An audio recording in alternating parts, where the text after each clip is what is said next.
Ayan boss, so may bagong dating dito na nagpapascreening ng motor. Boss, pakilala ka muna. Hi guys, ako nga po pala si 7093s. Nagsisimula pa rin sa vlog and naimbitahan tayo ni ni Bossing Eco. So thank you so much. No problem boss. So nakita na namin dati to nung Apex Tambike doon sa saan kasi yun? Sa Brew Point, di ba? Yes, boss. So doon na screening na namin siya.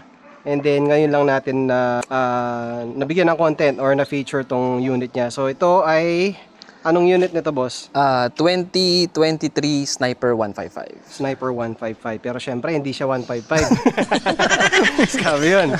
Ayun. So syempre yung lagi natin ginagawa, iikutan muna natin siya bago natin isa-isahin yung mga pyesa. So ayan yung unit niya, napakalinis. Kulay white and gray to, no boss? Yes, boss. Parang battleship gray. Yes. Huh?